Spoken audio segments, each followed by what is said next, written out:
Big Brother, mainstream media, government cover-ups. You want answers? Well, so does he. Live from Austin, Texas, broadcasting worldwide, it's Alex Jones.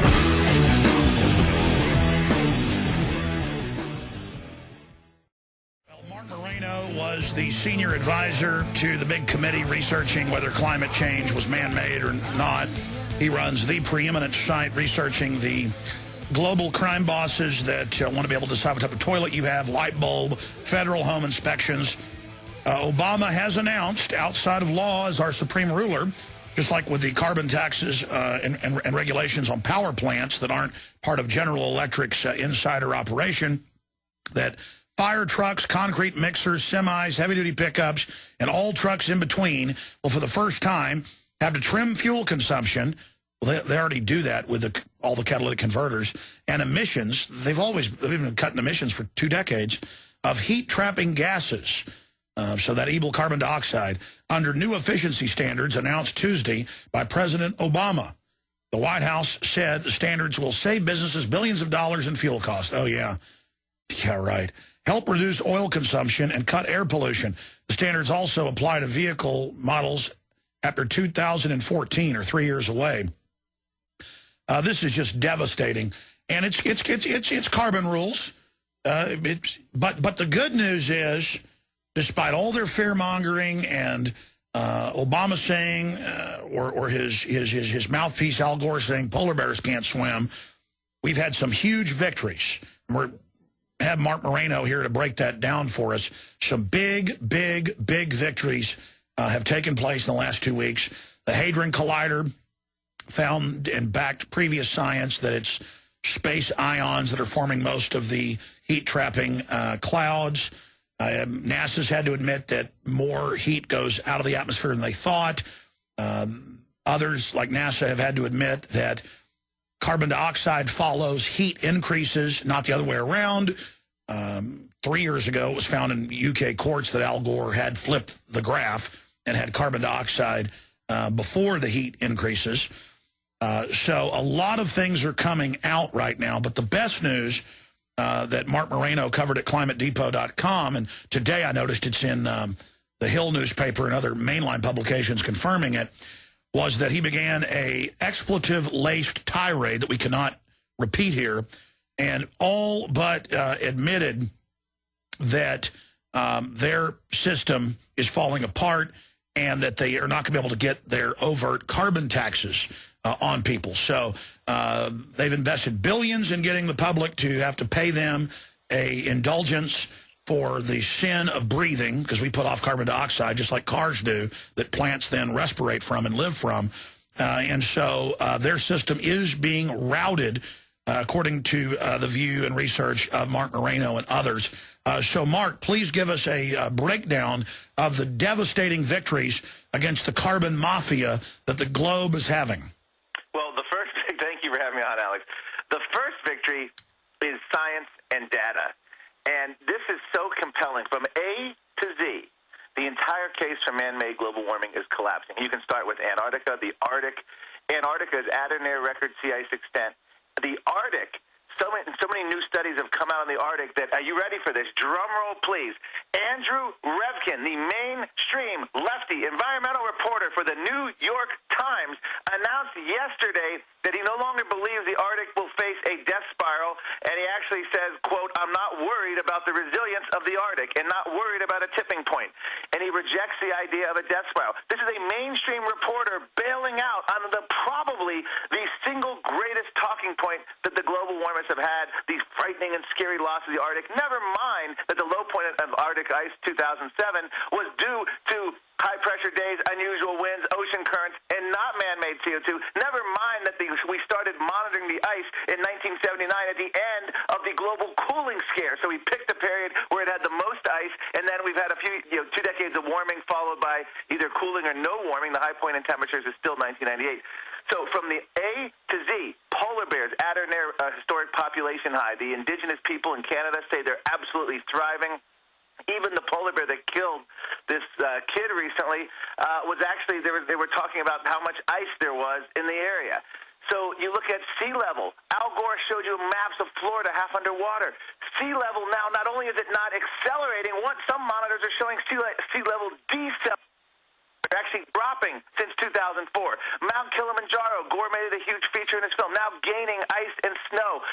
On every single issue that they have promoted, they have not only egg on their face, but they are it is revealing the utter collapse for their case. And before you continue, let me just back up what you're saying. This is 4 days ago. Arctic tipping point may not be reached. BBC, who carry the holy grail of brainwashing and guilting and propaganda, they say right here, writing in the Journal of Science, the team found evidence that ice levels were 50% lower in the Arctic 5,000 years ago. Well, we've known that for decades from the ice core. But they do this scam every year where they show school kids and the general public on the news a satellite shot from the North Pole from space in the summer, time-lapse, showing upwards of a half of the Arctic disappearing. It always does that in the summer. And then Al Gore says there'll be no ice in 1 year, and he says it every year. And so, again, the route is completely... They knew this decades ago. Why is the BBC and New York Times now admitting that polar bears can swim? Their numbers are up fivefold in 50 years, that the Arctic used to be smaller. Why is there a complete route happening? The same reason, and I studied this issue in the 90s. Remember the old deforestation, the Amazon rainforest, the Amazon's about to disappear. It'll be gone by the year 2000. This was in Disney films and National Geographic and kids shows. They had children terrified the last tree was going to be cut. Turns out, in 2009, the New York Times belatedly admitted that for every acre of rainforest cut, 50 may be regenerating. It was not such an urgent cause. After all, they quoted a scientist saying, they're calling it the galloping jungle. Old eco-scares don't just collapse overnight. They have to die a slow death. And what we're seeing, what you quoted from the BBC, what we're hearing from Andrew Rebka in the New York Times, this is actually an accelerated death, but it doesn't collapse overnight. There's way too much money for man-made global warming to collapse because the tens of billions of dollars just being poured into this climate con aren't going to go away. Scientists have made careers out of it. Foundations, universities, United Nations, the media is invested, our government's invested in it. You have... I will say this delicately. People like John Holdren, who need remedial science education, he actually predicted that if man-made CO2 continued, we'd have ice-free winters in the Arctic. And there's no science to back it up. And this is the guy held up as a science czar, a man who stood toe-to-toe with Paul Ehrlich in the 70s, warning of... Pachauri said there'd be no ice in the Himalayas with no proof. Here's the greatest thing when you talk about John Holdren. John Lennon, the ex-Beatle, made a scientific chump out of people like Paul Ehrlich and John Holdren. In 1979, he debated Dick Cavett on TV and mocked and ridiculed the overpopulation scare. And now we know the new population scare is underpopulation. And even some of the same people who warned of overpopulation are retracting themselves as global population is stabilizing. So it's just every scare they come up with fades. Well, what's most shocking now about global warming, Alex, we have two recent scientists in Australia have now openly dissented. One of them, Professor Salby, is going to have a peer-reviewed study showing that CO2 follows the temperature rise. It's actually going to make it in the peer-reviewed journal. Skeptical scientists have been saying this for years. And Salby goes further. He's actually claiming that the recent rise in CO2 isn't even human-caused. It's all natural, that humans don't even have that power to rise CO2 from our human activity. In one scientist, another one, Judith Curry, who used to be a warmist, is now converted to an almost 100% skeptic. She says the new study could revolutionize man-made global warming. But you don't even need that study. Again, A to Z, look at any claim Al Gore made. Al Gore is now reduced to looking at blizzards, record cold, floods, droughts as proof of his theory. There's no way to falsify the theory.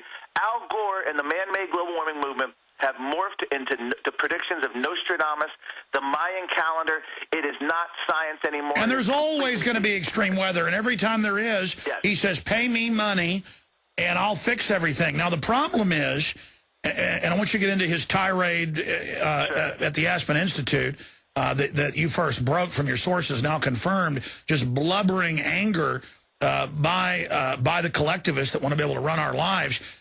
Talk about that, but then the problem is they don't care. They're going ahead outside of congressional law and implementing all this garbage. California is. Let me start with, yes, with that, your second point. Our washing machines have been decimated by Energy Star EPA regulations based in climate fears. And here's what I mean. No, I bought new ones a few years ago. They broke and wouldn't work. Bought more new ones. They broke and didn't work. Yes, and now I'm trying to find an old junky one. In 1996, 1997, Consumer Reports gave a pass to 100% of the washing machines in terms of the water flow, the energy, the cleaning.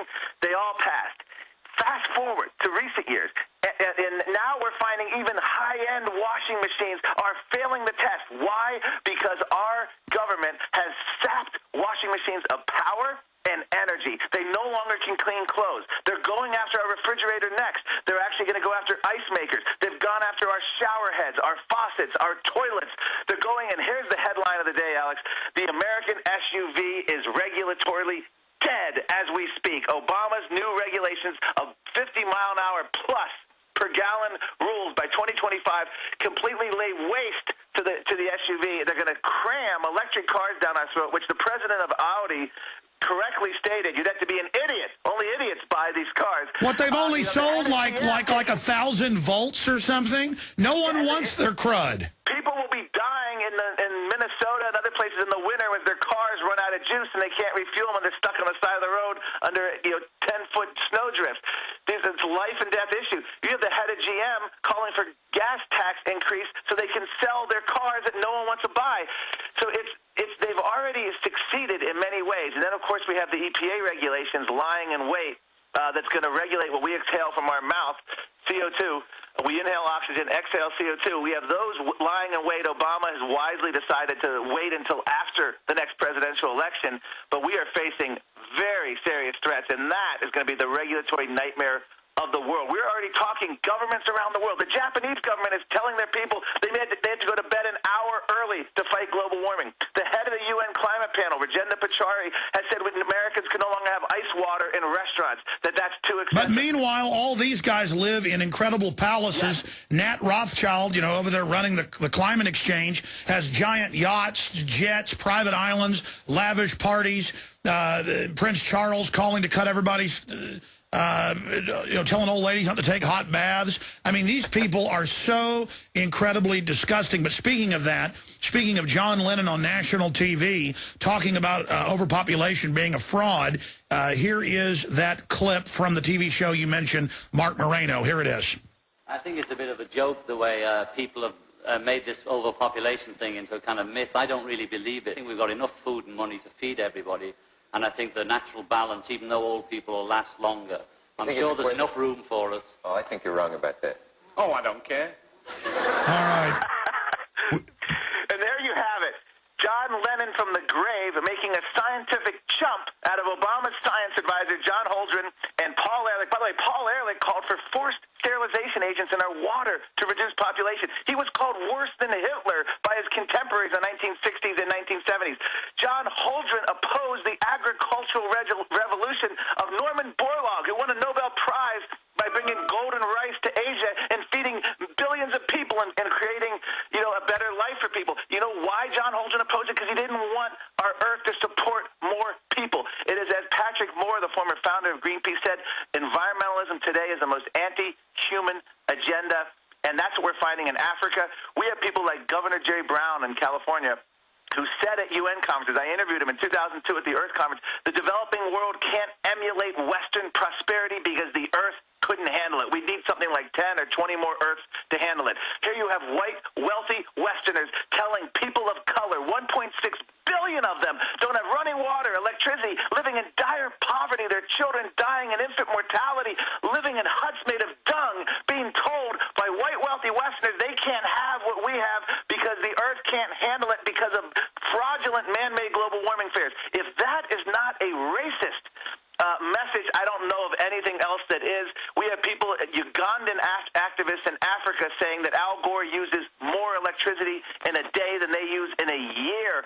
They recognize what's going on here. India has said they won't sign on to emission restrictions when 40% of their residents don't have running water and electricity. This madness has to be stopped. The problem is it is now shifted over to an unelected bureaucracy in the EPA, And the UN can do a lot even without treaties.